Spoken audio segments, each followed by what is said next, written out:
Bueno, pues mira, buenas tardes y muchas gracias a todos por acudir a esta presentación de la Asociación Cultural que tenemos ahora en Justiniana. Vamos a hacer muy breves. Es José Ángel, yo creo que lo conocéis todos. Por si acaso hay alguien que no le conoce, José Ángel Fernández Lostado Fernández, ¿eso? Bueno. Yo soy Susana, ya creo que me conocéis a mí también, y vamos a ser muy breves. Simplemente hemos subido un poquito al escenario antes de presentar al presidente de la asociación, porque os queremos contar cómo surge esto. Y es tan sencillo como que el año pasado, lo que es primavera y verano, nos estuvimos reuniendo José Ángel y yo tomando un café todos los viernes y pues contando historias, proyectos, iniciativas, ideas, miles de cosas que se nos ocurrían en torno a la cultura del patrimonio de Justiniana, ¿de acuerdo? Una de las ideas que surgió fue la de una asociación, ¿de acuerdo? Paso la palabra.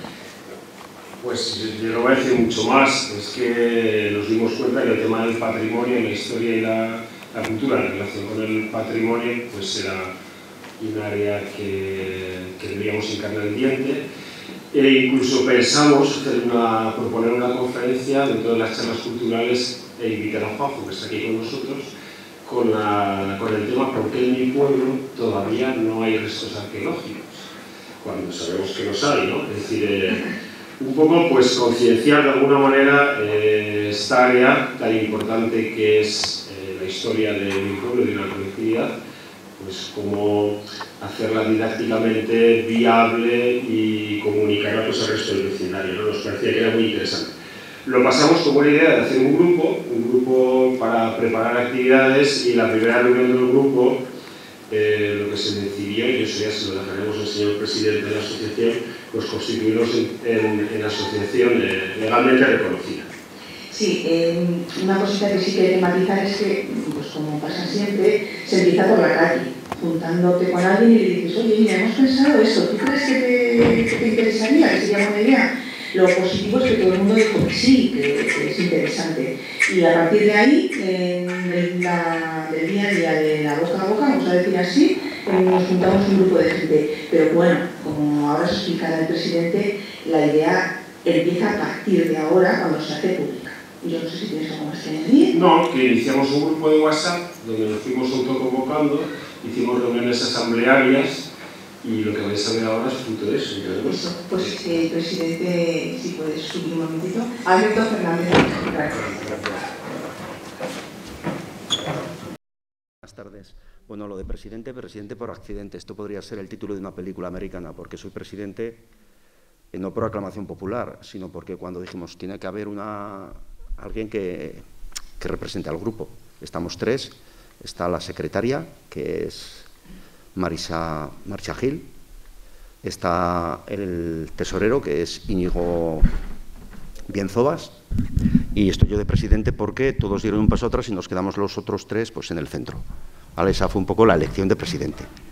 Todo el mundo miraba para otro lado, Mariano se está riendo, le dije, Mariano, me parece que a ti y a mí nos va a tocar el rayo.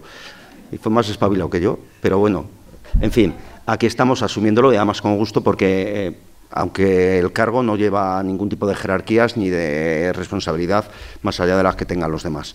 Tiene que haber un presidente, soy yo, podría ser otra persona y lo haría seguramente que mucho mejor que yo. Entonces voy a presentar un poquitín lo que es la asociación, el nombre lo dejamos para el final. He hecho una pequeña presentación para que me ayude, ya que voy a estar en el cine por una vez, pues voy a estar en el tablao, voy a lucirme. Bueno, ahí tenemos acércame esto un poco más. El edificio más representativo de Justiniana, ¿vale? Que es la iglesia, la conocemos todos. Entonces, ¿qué objetivos tiene nuestra asociación? Me preguntan, ¿para qué habéis hecho una asociación?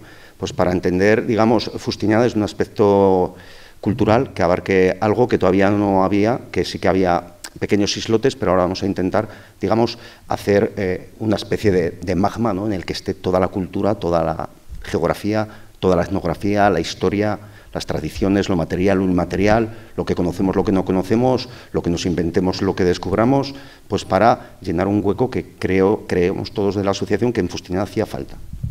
Entonces la pregunta que ha lanzado Susana es muy buena, porque Justiniana no tiene restos arqueológicos. Ahí habría que investigar, ¿vale? Dice, objetivos, conocer a sus personajes. Vamos a la carnicería, a la bolera, y nos encontramos con la calle Ramírez Burgaleta, donde está la Peña de los 40, y la carnicería de Silvia, y no sabemos nadie quién es. Y Mire Bulgareta, pues que alguien ha investigado, ¿verdad? José Ángel, sabes de esto más que yo, pues entramos en la Wikipedia. No tenemos internet, no pasa nada. ¿Vale? Tiene una entrada buenísima en Wikipedia, pero es una persona que escribió sobre la Primera Guerra Carlista, ya en los años 40 del siglo XIX, que escribió sobre apuntes sobre la mejora y modificación de los foros de Navarra, se anticipó al pacto foral de 1841 y era de Fustiñana. Y en base a su publicación, pues hizo una ley que todavía pues tiene repercusión. Dice, tradiciones y modo de vida. Ahí tenemos, esta foto que las he cogido del Facebook, de fotos antiguas de Fustiñana, tenemos ahí una celebración en el Colegio de las Concepcionistas, que los que hemos ido a ese colegio o nos ha tocado vivirlo de cerca, pues era la Niña María. Seguramente que el 90 o el 80% de la población de Fustiñana no sabe qué es la Niña María.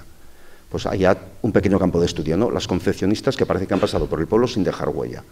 Nadie nos hemos ocupado de ellas. Y estuvieron con nosotros 50 años enseñando sobre todo a las chicas pues a cultura, ¿no? A leer, a escribir, a alfabetizarlas y a escolarizarlas. Y aquí tenemos modos de vida, ¿vale? Este lo he cogido Mariano Toyo, el otro es de Aníbal Martínez, y ahí tenemos, pues, repartiendo agua. Y vemos la foto que es el mes de agosto, y probablemente este vestido de fiesta es el de la parte derecha, tiene un pañuelo y están las vallas puestas en la fachada del ayuntamiento. O sea, la podíamos hasta datar, al menos en cuanto al momento del año en que se realizó la foto. Dice, pues, objetivos, patrimonio inmaterial. ¿Qué entendemos por patrimonio inmaterial? Todo aquel que no es tangible, todo aquel que no tiene corporeidad, que no es físico. Y aquí tenemos una foto de los quintos, de los años 56, también está sacada de la misma fuente. Y resulta que había una jota de los quintos que ya no se toca igual desde hace 30 años. Los que tenemos de 40 años para arriba nos la sabemos, el resto no se la sabe. Y no saben que iba asociada a unas coplillas que eran irónicas, jocosas, burlonas y que nos ponían algún aprieto de vez en cuando a los quintos. Todos que estamos aquí nos ha pasado algo así. Pues refranes, dichos, canciones, cuentos, tradiciones perdidas, desde el queso de San Antón a las fariñetas, a otras que yo desconoceré evidentemente, que tengo una edad pero no todavía no estoy en la cuarta. Vale, restos arqueológicos, la gran pregunta.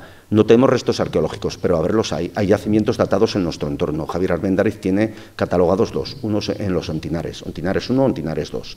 ¿Vale? O sea, algo hay, está sin excavar o tendrá poca importancia arqueológica, pero algo tenemos. He puesto la foto de un lienzo de la pared de la muralla del Fraile, y he puesto también restos que han encontrado en pueblos muy cercanos como Ribaforada. Ahí está la Makbara que encontraron hace un par de años o tres, que ellos no tenían nada, los de Ribaforada, y ahora tienen una Makbara, un cementerio musulmán.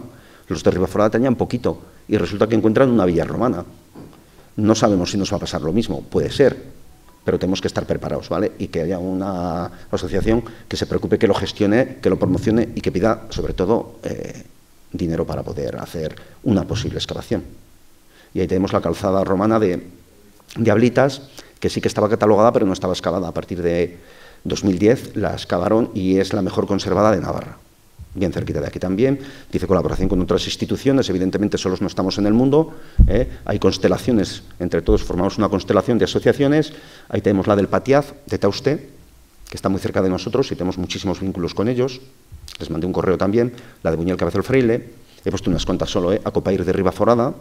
Y esta es la de Ablitas, que el otro día le pregunté a Eduardo Asensio, un compañero que es miembro de la asociación, y el logo que tienen son los azulejos que había en el castillo que debieron de poner en el siglo XIX, y alguien que los tenía en casa se los dio.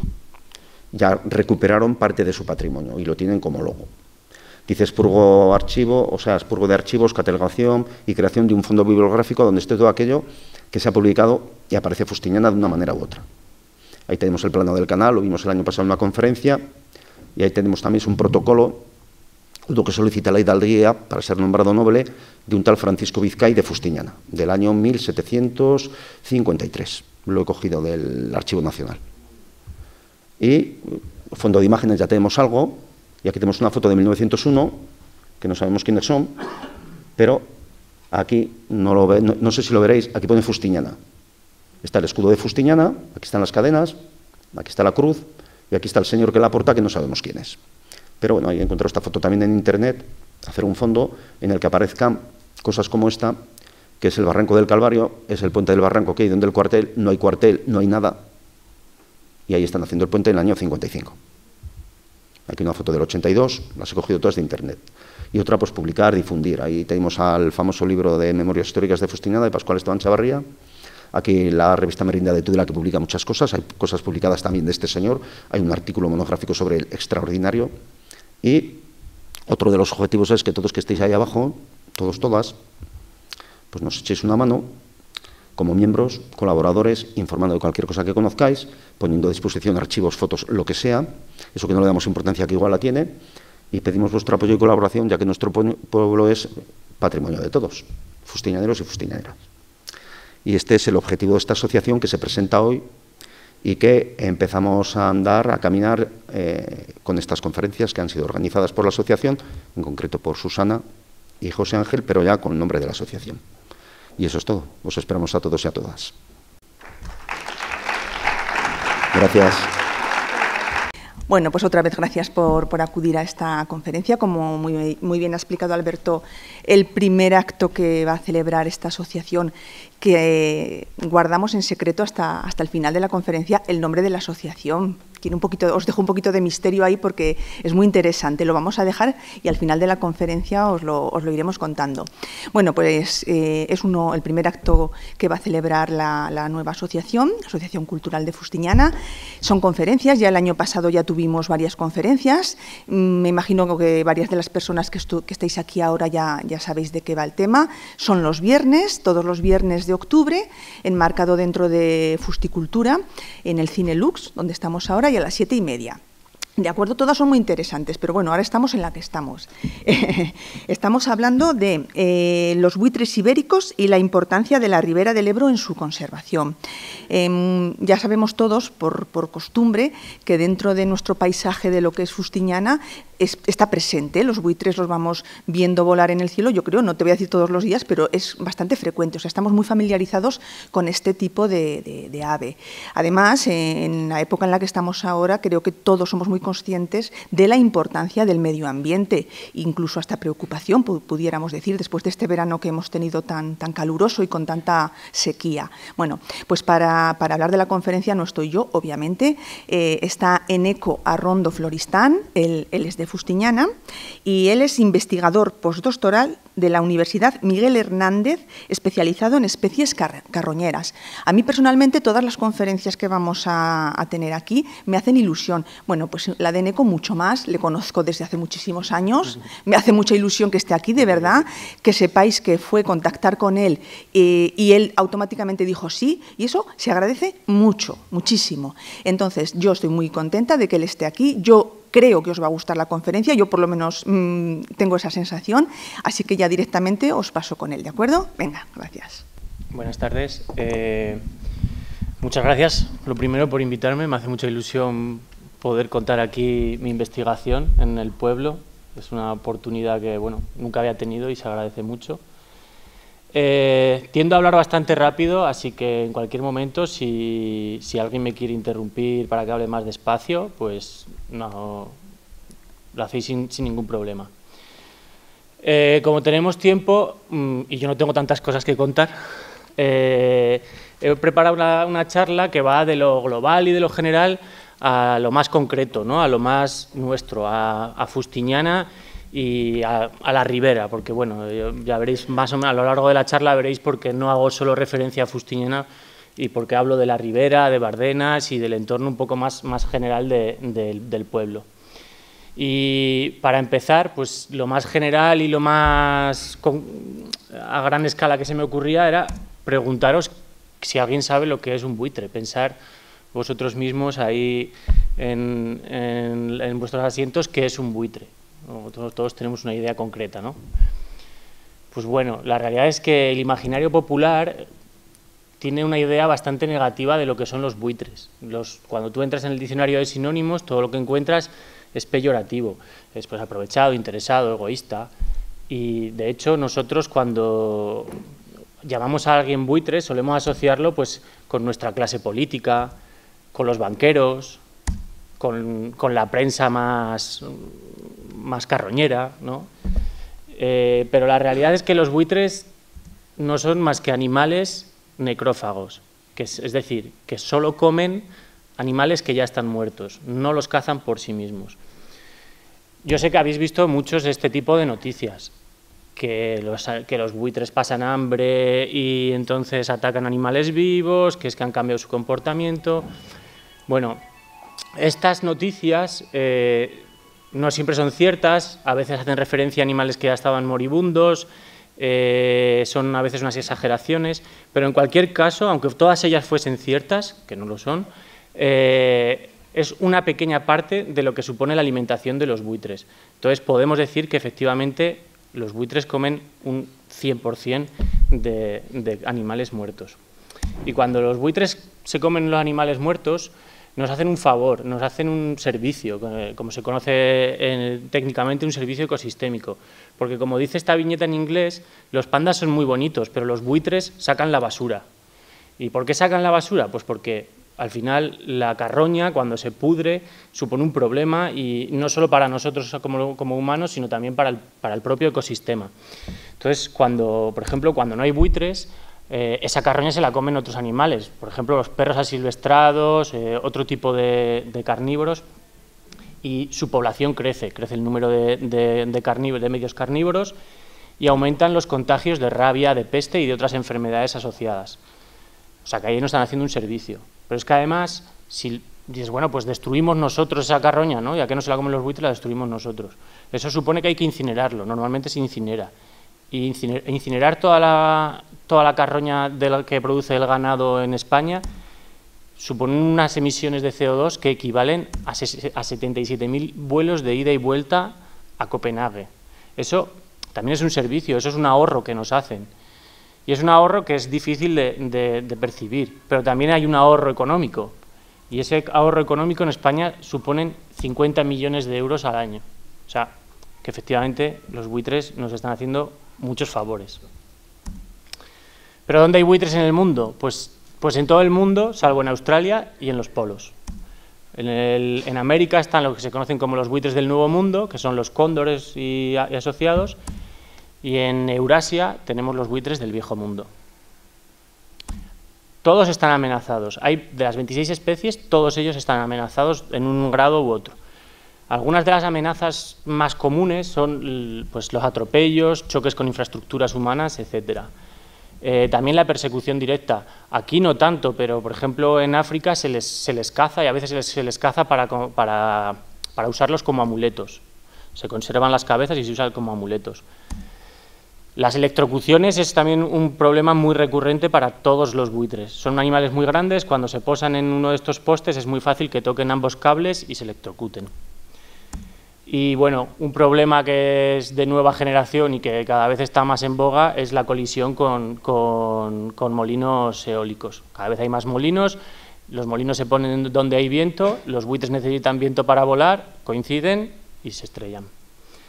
Pero si hay un problema que afecta a todos los buitres, a todos y cada uno de los buitres, es el veneno.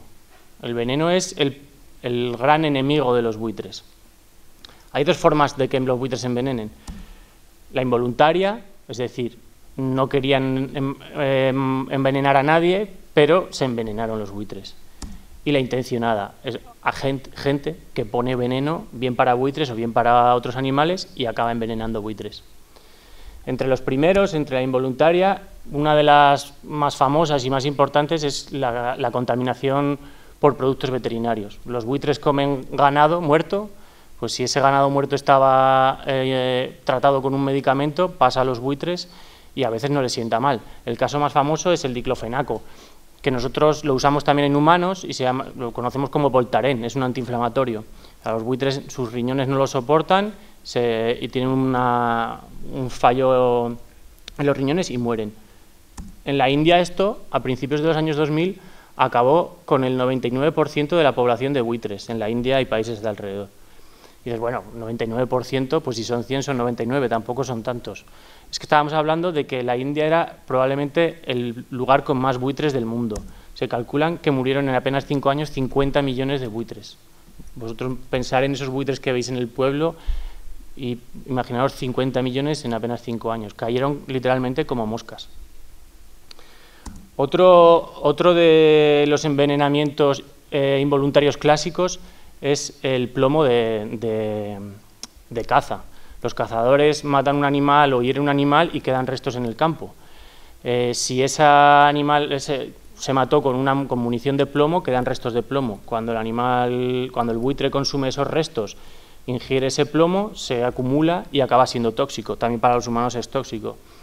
Por eso en algunos sitios como Bardenas está prohibido el uso de munición de plomo. ¿Qué pasa? Que los buitres vuelan muchos kilómetros, no siempre comen dentro de Bardenas.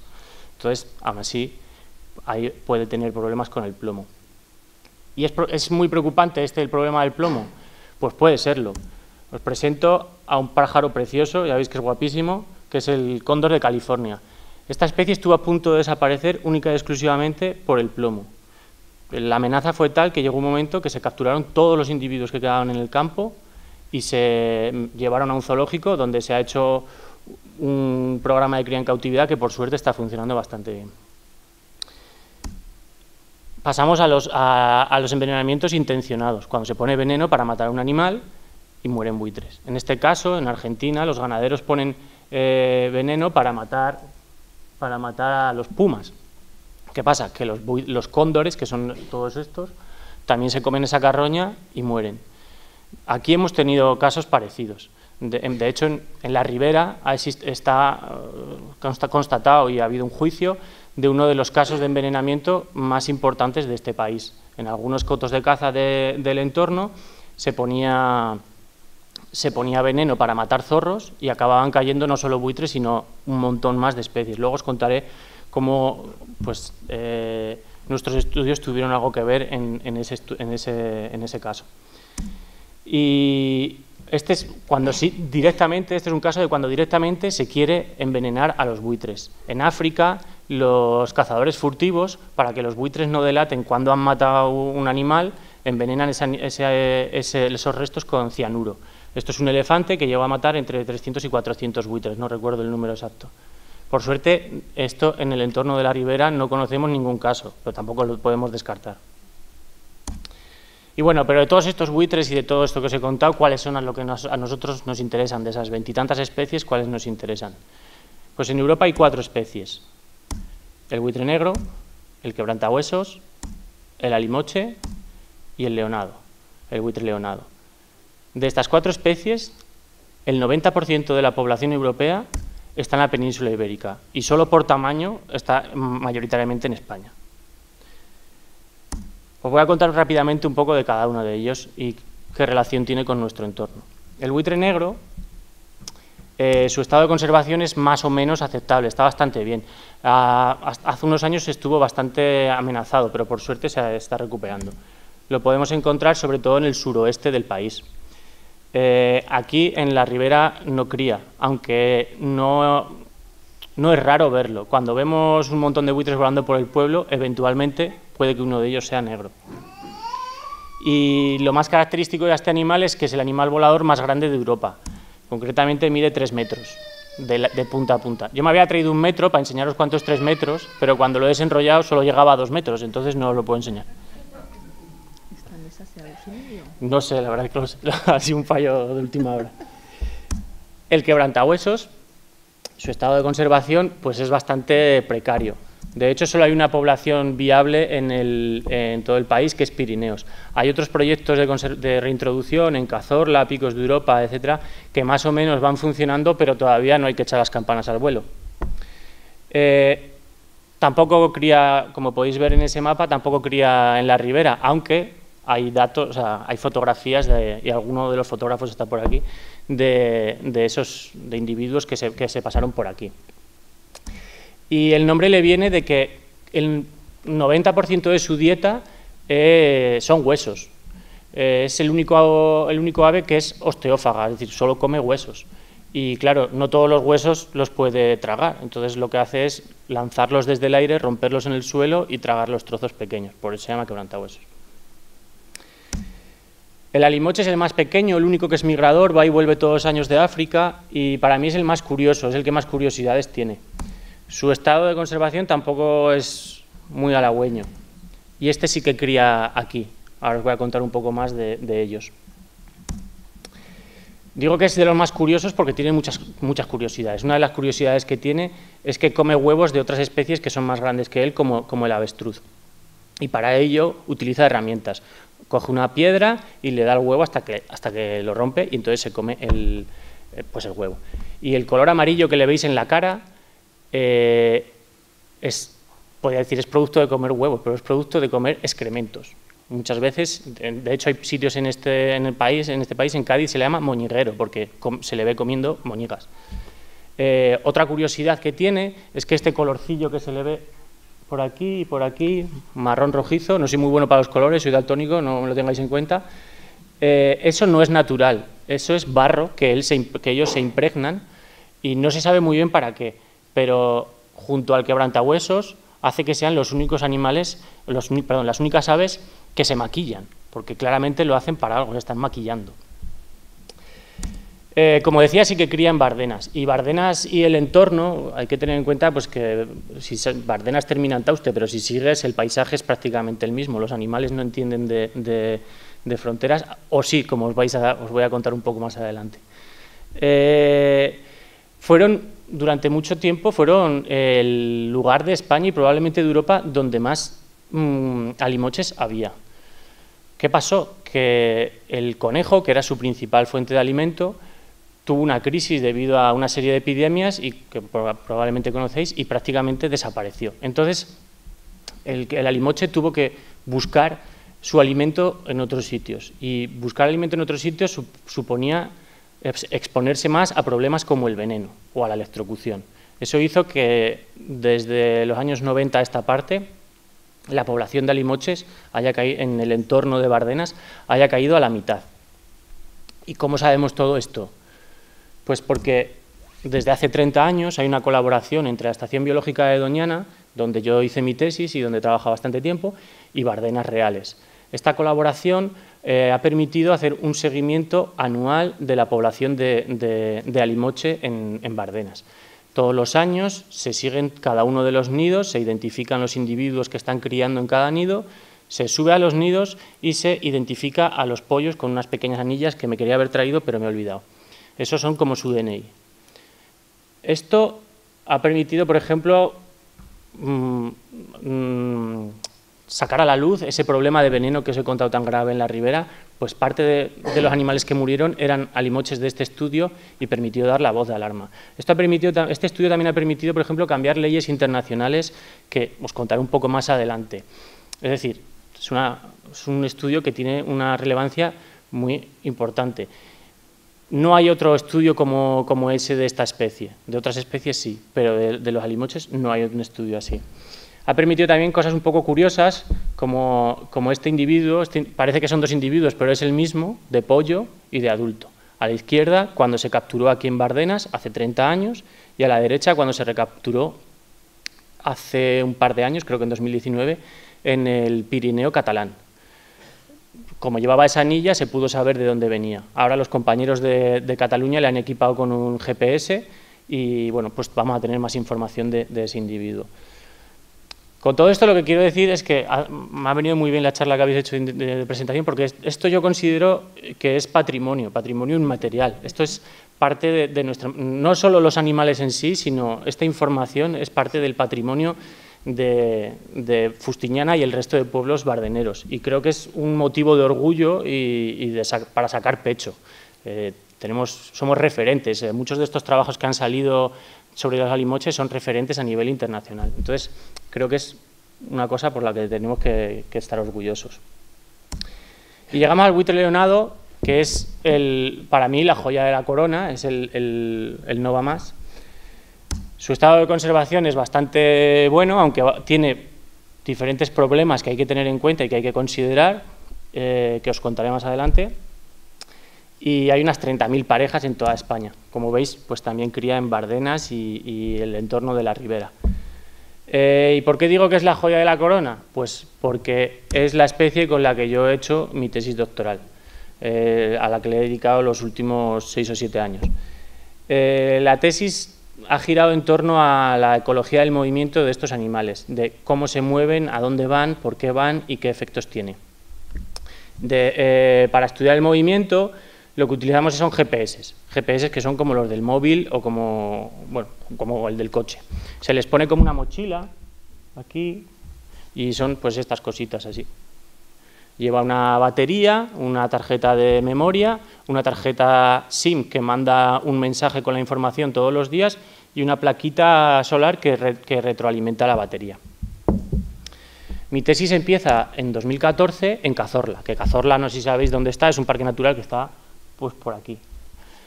Allí marcamos 30 individuos de buitre leonado con estos GPS y estos son los movimientos que hicieron durante el estudio de mi tesis. Y en 2015, gracias a la colaboración de Bardenas nuevamente, pudimos replicar el trabajo que habíamos hecho en Cazorla y marcar otros 30 individuos adultos de buitre leonado. A partir de ahora me voy a referir a ellos, a estos del norte, me voy a referir como norte y sur, el Valle del Ebro, Andalucía, porque, como veis, sus movimientos son muy amplios. Entonces, no puedes decir nunca solo los buitres de Bardenas, porque pues ya veis que no están solo allí, ¿no? Entonces me voy a referir como norte y sur. Pero yo lo que quiero que os quede claro es que son esos buitres que decía Susana que vemos por encima del pueblo, alguno de esos puede llevar un cacharrito de estos, ¿vale? Y esta imagen ya dan varias cosas curiosas, no sé si algo que estaréis pensando, pero una cosa bastante curiosa es que ambas poblaciones convergen aquí, ¿no? En el suroeste también, en donde están las dehesas. ¿Y por qué van hasta allí? O sea, son 600, 700 kilómetros. Algunos de estos viajes los hemos visto hacer en un día y vuelta al día siguiente. ¿Para qué hacen eso? Pues por la comida. En este mapa, en este trabajo que hemos publicado el año pasado, calculamos la cantidad de carroña que se produce en España por diferentes causas. Atropellos de animales, caza, muerte natural y sobre todo ganado. Y este mapa, cuanto más intenso es el color, más carroña hay. Y como veis, pese a que en las dos regiones de donde proceden nuestros buitres hay bastante carroña, aquí y aquí, pues en el suroeste hay muchísima más carroña. Es la zona de España donde más carroña hay. Entonces, básicamente van allí por comida. Hay otra serie de cuestiones sociales, pero son un poco más enrevesadas. ¿Os llama algo más la atención?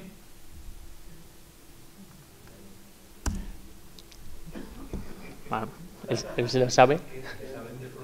Saben de fronteras, efectivamente.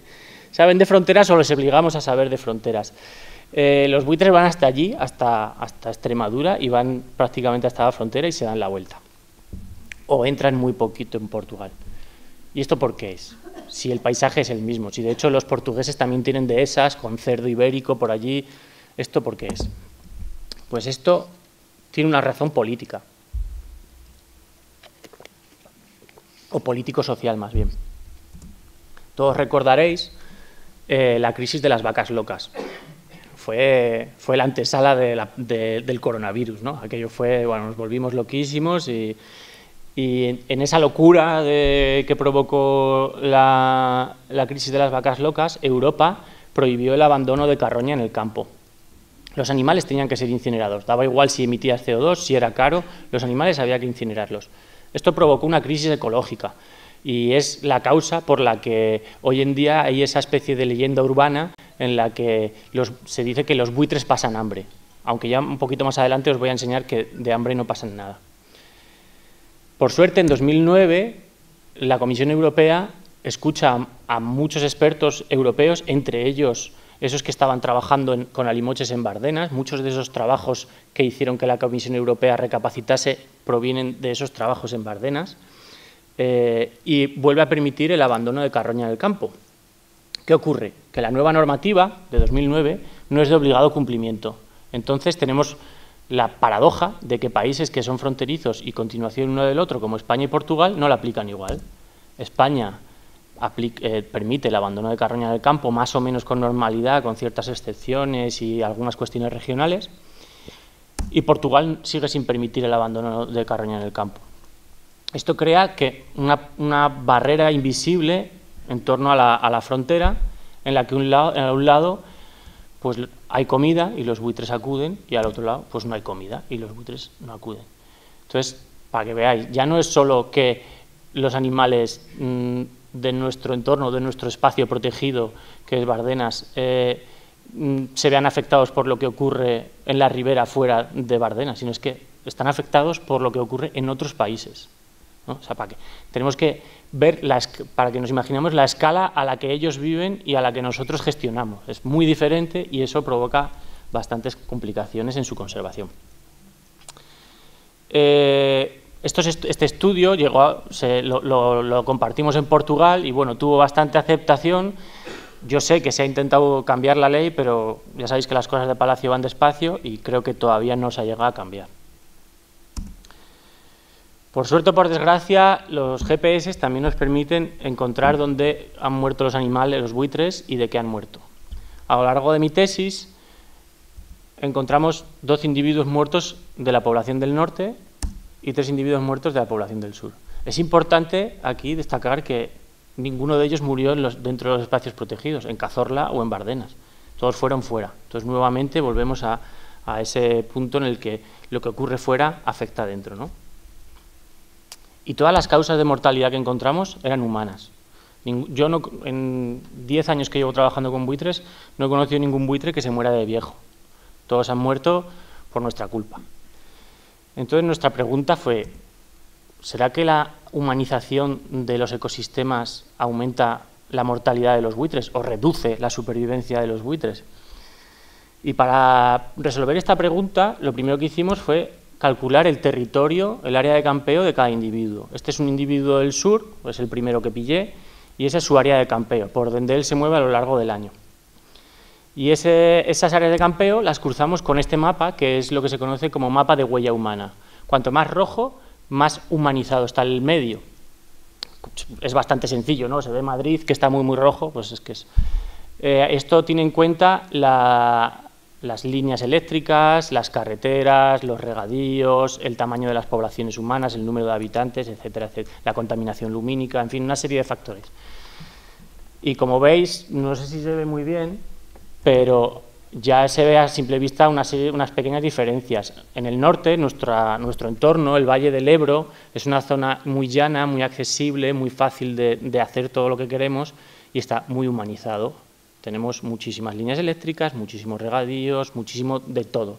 Mientras que el sur, Cazorla y Sierra Morena, son grandes fincas privadas que no están habitadas, etcétera, están menos humanizados. Y ya eso nos da una idea, ¿no? Porque en el norte habíamos tenido más muertes que en el sur. Y bueno, después de una serie de modelos matemáticos que son súper aburridos, obtuvimos esta gráfica en la que podemos ver que la supervivencia se reduce cuando aumenta el nivel de humanización. O sea, lo que nuestra hipótesis era correcta.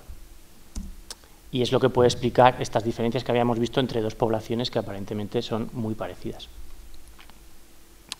Pero no es solo que se mueran más animales. Es que también encontramos esta otra gráfica que es todavía más aburrida y la voy a resumir rápidamente, ¿vale? A la izquierda vemos que los buitres del norte, tanto machos como hembras, tienen mayores niveles de corticosterona. La corticosterona es la hormona que regula el estrés.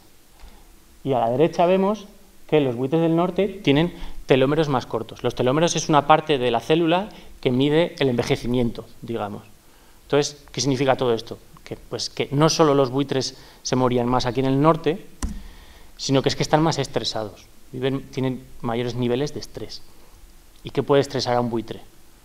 Pues nosotros. Los buitres se estresan por nosotros. Cada vez somos más, cada vez tenemos más actividades en el campo, cada vez requerimos más recursos, etcétera.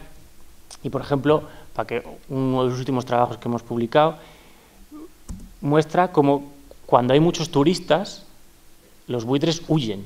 Entonces, cuanto mayor es el número de visitantes en Bardenas, mayor es la distancia a Bardenas, los buitres se van. Y esto se mantiene, pero hay un punto en el que los buitres se van muy lejos, es como no quiero estar aquí, que coincide, aquí no se ve, pero coincide con las grandes fechas, Semana Santa, Navidad, puente de no sé qué, puente de no sé cuál.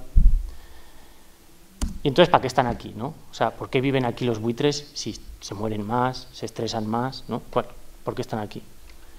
Pues nuevamente por la comida.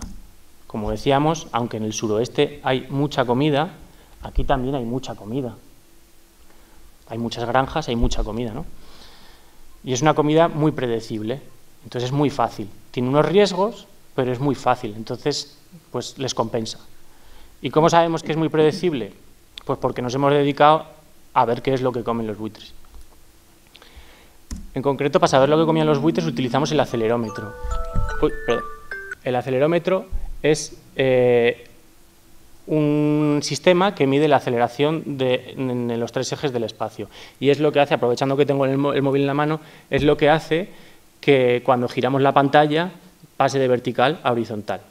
Entonces, con el acelerómetro, nosotros también sabíamos cuándo el buitre estaba vertical u horizontal y pudimos saber cuándo estaba comiendo. Este es el mismo individuo, el mismo día, ¿vale? Y aquí está descansando y esta es la señal. Veis que es muy plana, es muy fácil de reconocer. Y este es el mismo individuo comiendo. Y veis que es pues, también muy fácil de reconocer. Gracias a eso pudimos identificar más de 11.000 puntos donde los buitres habían comido en toda España. Y fuimos a 4.000 de ellos, unos 4.000, que son los puntitos amarillos. Y en cada uno de esos puntos pues nosotros apuntábamos qué es lo que habían comido los buitres. Y así supimos qué es lo que estaban comiendo los buitres. Y mientras que ahí es donde vimos las diferencias y decimos que, pues eso, que los buitres del norte comen cosas más predecibles y más fáciles. Los del sur comen mascarroñas aleatorias que se encuentran en el campo dispersas, granjas extensivas o en fincas cinegéticas, sobre todo pues, de Sierra Morena. Mientras que en el norte van a sitios mucho más fáciles de encontrar esa comida. Las granjas intensivas, los muladares o los vertederos. Ahí hay mucha comida y es muy fácil de encontrar, pero están mucho más expuestos a que los atropellen, a que se electrocuten, a que se intoxiquen con, por ejemplo, un producto veterinario o simplemente a que les estresemos. Entonces, lo que podríamos decir, por concluir un poco este capítulo, es que nuestros buitres, los buitres del norte, pues comen comida basura y por eso pues, tienen ciertos problemas. ¿Y todo esto para qué vale? Yo sé lo que estáis pensando, sí, me estás contando una historia muy bonita, ecológicamente es muy divertida y tal y cual, pero ¿esto vale para algo en la práctica? Bueno, pues más allá de lo que ya os he contado antes, de que suponen un ahorro, de que evitan las enfermedades, etcétera, etcétera, también puede servir incluso para salvar vidas. ¿Para salvar vidas? Hace unos años, cuando yo recién había empezado la tesis, nos encontramos con esta noticia. Hubo un choque aquí en Navarra entre una avioneta y un buitre. Y murieron los ocupantes de la avioneta. Además es recurrente que de vez en cuando sale alguna noticia de aviones grandes que han chocado con buitres. Entonces nosotros dijimos, joder, pues nosotros tenemos unos datos que sabemos, los GPS nos pueden dar un punto al segundo o un punto al minuto a veces. Sabemos con mucha precisión dónde están los buitres. Podemos hacer algo por eso, ¿no? Lo primero que hicimos fue estudiar el número de muertos o de accidentes graves que había habido en España. En total, desde el año 2000 ha habido 15 muertos. Con lo que, bueno, también esto es para planteárselo. Es un problema, pero es un problema de una gravedad limitada, ¿vale? No hay que echarse las manos a la cabeza. Pero, por supuesto, cada vida cuenta. Entonces, todo lo que se pueda hacer por solucionarlo, pues bienvenido sea, ¿no? Y siempre fueron aeronaves ligeras. Para que nos entendamos, avionetas. Había otro tipo de aeronaves, pero para que nos entendamos, avionetas. Y siempre, los accidentes ocurrían en las horas centrales del día, más o menos al mediodía, y entre marzo y septiembre. Y había 3 especies involucradas. ¿Os imagináis cuáles son? 2 seguro que os las imagináis. Pero la tercera probablemente no esperáis que fuese la cigüeña. Entonces, pues nosotros teníamos solo datos de buitres leonados y tampoco, teníamos muchos, pero tampoco muchos. Entonces lo que hicimos fue pedir datos prestados a otros grupos de investigación internacionales, alemanes y portugueses principalmente, de buitre negro y de cigüeña. Y con todo hicimos un mare magnum y hicimos un modelo espaciotemporal de riesgo, es decir, cuándo es más probable y dónde es más probable que haya un accidente. Para ver esa probabilidad de vuelo, hicimos unos modelos matemáticos también que son súper aburridos y que no voy a entrar en ello, pero esto es lo que obtuvimos. Estos mapas Les muestran en el eje horizontal el año desde enero hasta diciembre y en el eje vertical el día, la fracción del día desde el amanecer hasta el anochecer, ¿vale? Y cuanto más rojo es, se ve un poquito mal, pero bueno, cuanto más rojo es, más intenso es, más probable es que hubiese uno de estos animales volando. Y así como patrón general, lo que vimos fue que efectivamente las 3 especies vuelan principalmente entre marzo y septiembre y en las horas centrales del día. Es muy lógico, las 3 especies son aves planeadoras que necesitan de corrientes térmicas, que necesitan de que se caliente el suelo y emita aire caliente hacia arriba. Coincide plenamente con los choques. Luego calculamos a qué alturas volaban estos animales y lo que obtuvimos fue una cosa bastante parecida.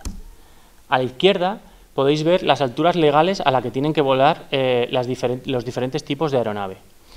Estos son los grandes aviones de pasajeros y entre 300 y 900 metros de altitud sobre el terreno es donde tienen que volar esas avionetas, parapentes, helicópteros, etcétera, etcétera. Y a la derecha vemos la probabilidad de vuelo de las 3 especies que coincide justo con esa franja. Es decir, por ley, las avionetas están obligadas a volar en la franja de altitud que más peligrosa es para ellos. De hecho, aquí detrás hay una franja roja, esta franjita roja de aquí, que lo que indica es a las altitudes a las que se chocaron esas avionetas que que tuvieron muertos en el accidente. Con todo esto, nosotros lo presentamos en un congreso de aviación y fauna en Madrid, en el Ministerio de Fomento, y bueno, emitimos una petición al Ministerio de que al menos en esas horas centrales del día y en las épocas de mayor actividad de estas especies se flexibilice la legislación para que pues, las avionetas puedan volar por encima de esa cota tan peligrosa. Y bueno, hasta aquí es más o menos lo que tenía para contaros, que yo creo que ha sido bastante. Por resumir un poquito, los buitres son bastante importantes, están seriamente amenazados y deberíamos conservarlos. Bardenas resulta un refugio para algunas de estas especies, concretamente para estas 2, acordaros, el alimoche y el buitre leonado. Nuestros buitres están relativamente bien, pero hay ciertos problemas que debemos vigilar. Y el estudio de la ecología de los buitres pues, tiene también ciertas aplicaciones prácticas importantes. Y nada más, muchas gracias por escucharme.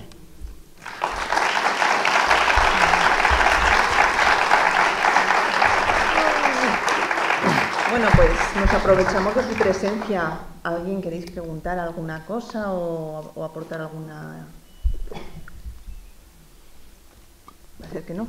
No pasa nada, pues nos vamos a tomar una cerveza, no pasa nada. Es interesante también.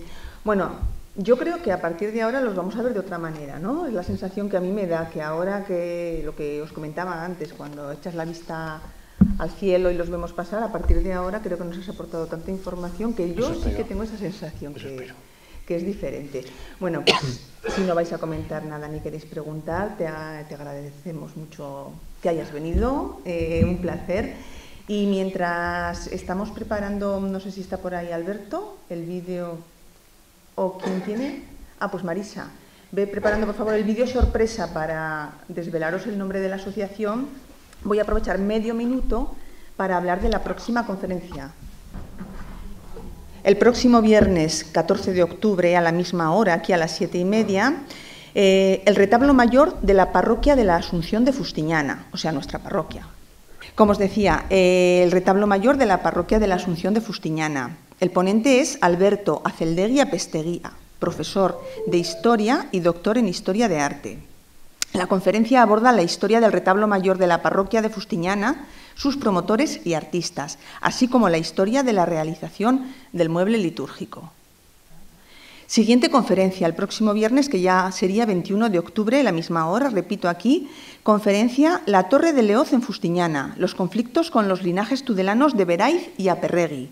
Ponente Carlos Carrasco Navarro, de Tudela, doctor en Historia del Arte. La conferencia tratará sobre el antiguo señorío de Leoz en Fustiñana, de origen medieval, que durante los siglos XVI y XVIII perteneció a los linajes tudelanos de Beraiz y Aperregui, respectivamente. Durante el antiguo régimen fueron constantes los enfrentamientos entre los pueblos y los nobles sobre los aprovechamientos agrícolas y otros privilegios derivados de concesiones reales. Y ya la última conferencia, el último viernes de octubre, el día 28, a la misma hora, también aquí en el Cine Luz, conferencia Huellas fósiles de Fustiñana. Ponente Manuel Arriazusada, Manolo, que está aquí con nosotros, profesor jubilado y escritor de narrativa y poesía.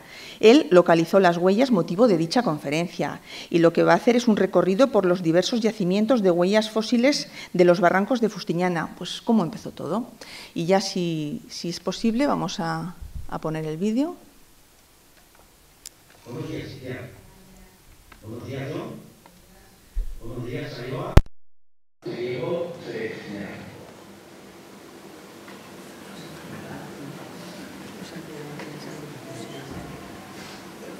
¿Conoces la palabra cingada? No la he escuchado nunca. O sea, para ti es una palabra totalmente desconocida y nueva. Sí. ¿Conoces la palabra cingada? ¿La has oído alguna vez? No la he oído ninguna vez y no conozco su significado. O sea, para ti es una palabra totalmente desconocida. Sí. Podría haber llegado a escuchar de mi abuelo, que la he visto una vez así, por estar en casa bien, pero no sé lo que significa.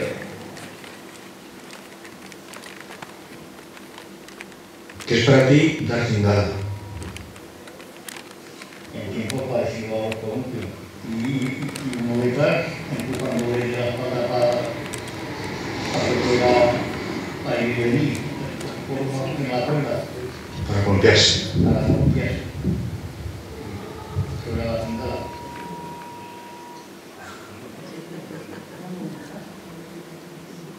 Efectivamente, Asociación Cultural Cingala, a la que esperemos que os unáis de manera activa, de manera más pasiva o menos activa, como queráis.